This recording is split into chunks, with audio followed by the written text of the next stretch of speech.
नमस्कार और स्वागत है आप सभी का गौरी और प्रणव इस चैनल पर।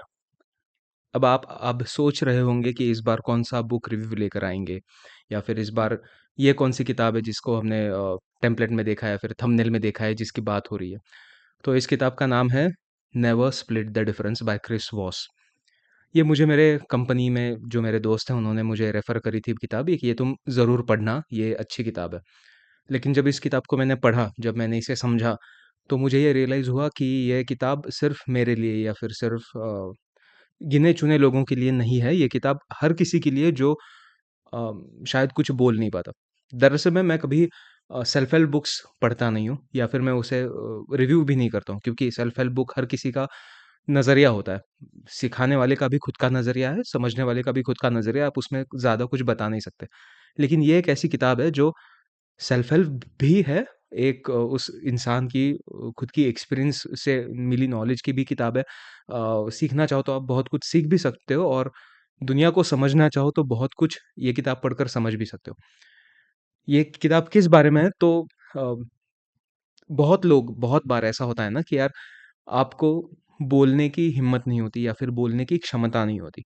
जब मैं कहता हूँ क्षमता तो मैं किसी को ब्लेम नहीं कर रहा हूँ लेकिन होते हैं कुछ शख्स जो ज़्यादा बोल नहीं पाते, ज़्यादा एक्सप्रेस नहीं कर पाते, अपने ही भीतर चीज़ें रखते हैं और फिर कभी-कभी बहुत लिमिट क्रॉस होने के बाद, बहुत कुछ सुनने के बाद किसी के ऊपर फूट पड़ते हैं और जब बोल देते हैं सब कुछ तो उसमें कुछ सेंस नहीं होता लेकिन फिर लोग उस बात का भी बुरा मान लेते हैं और फिर आप इस डर से कि लोग बुरा मानेंगे आप और चुप रहना शुरू कर देते हो। तो ये जो एक प्रकार होता है या फिर कुछ लोग होते हैं जो अ, जिन्हें डील करना नहीं आता लोगों से मतलब बात तो कर सकते हैं, लेकिन किसी से कोई काम करवा नहीं सकते और बहुत लोगों को ये पसंद भी नहीं होता कि किसी से कुछ काम करवाएँ वो बस अ, किसी से मना नहीं कर पाते किसी को। वो ना बोल ही नहीं पाते।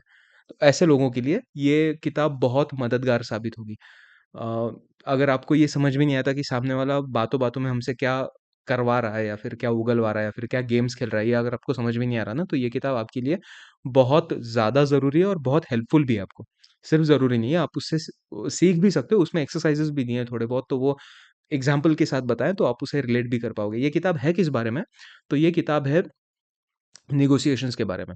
क्रिस वॉस एक लीड एफबीआई नेगोशिएटर रह चुके हैं और मतलब पूरे एफबीआई के उनके करियर में वो आखिर में लीड नेगोशिएटर थे। तो एफबीआई में नेगोशिएटर्स की एक टीम होती है अलग। जब भी कोई किडनैपिंग होती है या फिर कोई बैंक रॉबरी है लेकिन हॉस्टेज सिचुएशन है जहाँ पर लोग कैद हैं किसी और के पास और वो कुछ डिमांड रख रहा है किसी भी बात की।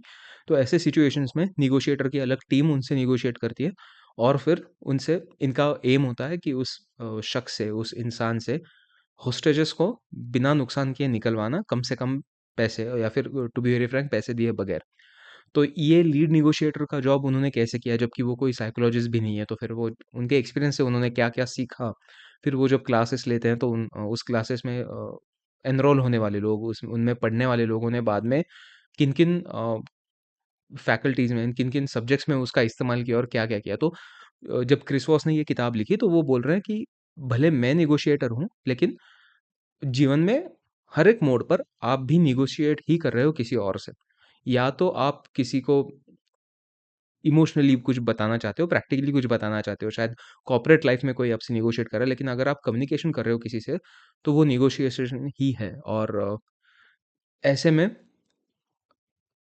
मेरा तो तरीका ऐसा रहा है कि मैं ज़्यादातर ऐसे पार्टिसिपेट नहीं करता मैं ऐसे बातों पर। मैं अ, जब मुझे समझ में आता है कि कुछ गेम चल रहा है किसी का, तो मैं वहाँ से निकल आता हूँ क्योंकि मुझे वो पसंद नहीं आता। लेकिन अगर अ, आप ना भी नहीं बोल पा रहे हो, आप अवॉइड भी नहीं कर पा रहे हो, आप उसमें फँसे जा रहे हो और लोग आपको बातों-बातों में फँसा रहे हैं, तो अ, अगर आप उन पे चिल्ला दो, तो या तो वो हर्ट हो जाएँगे या तो वो बुरा मान जाएँगे। शायद उन्हें पता भी ना हो कि आपकी ये सिचुएशन है कि आप ना बोल नहीं पाते हो।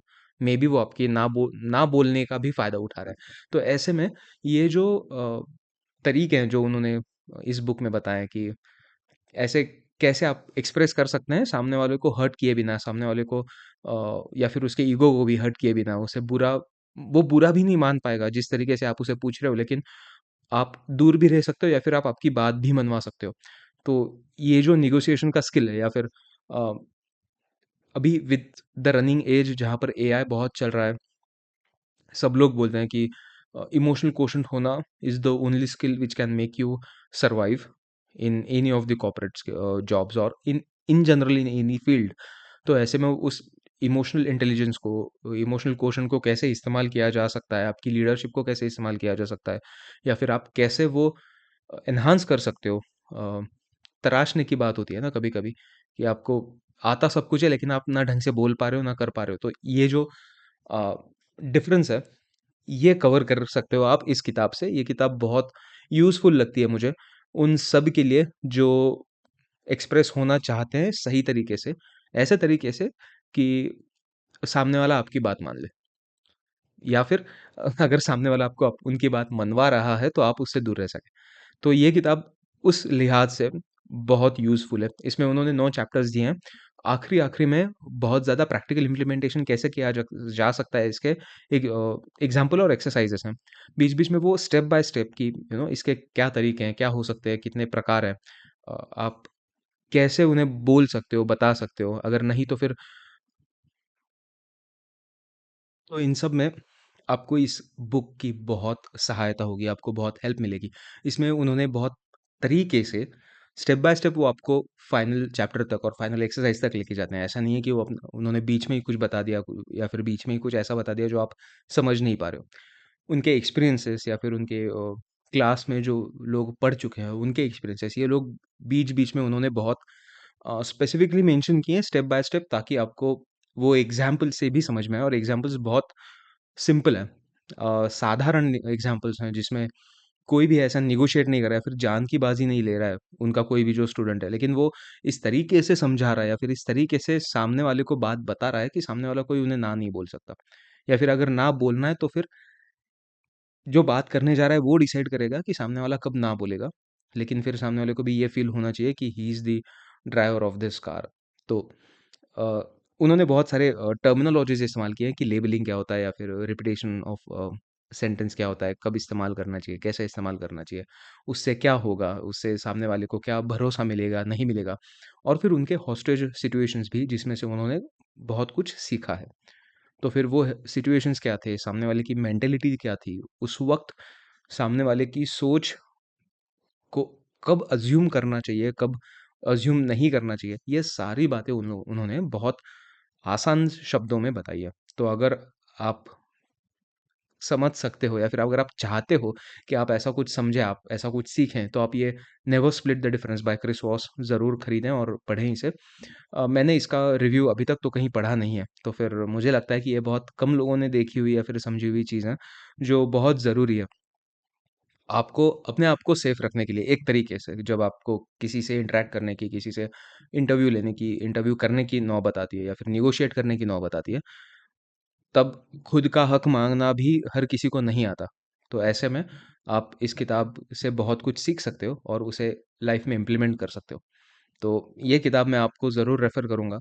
और अगर ऐसी कोई किताब है जो आप चाहते हो कि मैं पढ़ूँ, तो भी आप मुझे बता सकते हैं। अगर आप चाहते हो कि मैं किसी किताब का रिव्यू करूँ, तो भी आप मुझे ज़रूर बता सकते हैं। और ऐसे ही हम हर मंगलवार ठीक 10 बजे मिलते रहेंगे, किसी न किसी बुक रिव्यू के साथ। तब तक के लिए अलविदा। और मेरी किताब गुमनाम, ये मेरे पास भी अवेलेबल है। साइन्ड कॉपीज़ अगर आप चाहते हो, तो आप मुझे कमेंट कर सकते हो, किसी भी सोशल मीडिया पर डीएम कर सकते हो। अमेज़न पर गुमनाम GUMNAAM या फिर गौरिहर GAURIHAR इस नाम से भी अगर आप सर्च करो, तो अमेज़न पे आपको गुमनाम दिखाई दे सकती है, जो आप पढ़ सकते हो। गुमनाम किंडल पर भी अवेलेबल है और हर कंट्री के किंडल पर अवेलेबल है, उसकी रिस्पेक्टिव करेंसी के साथ। तो अगर आप महाराष्ट्र में नहीं हो या फिर आप भारत देश में ही नहीं हो और कहीं बाहर रहते हो, लेकिन आपको गुमनाम मराठी में पढ़ने की इच्छा है, तो आप उसे किंडल पर ज़रूर खरीद सकते हो। आप उसे किंडल ऐप पर या फिर मोबाइल पर आसानी से पढ़ सकते हैं और मुझे रिव्यू बता सकते हैं। तो मिलते हैं ठीक मंगलवार 10 बजे, तब तक के लिए अलविदा।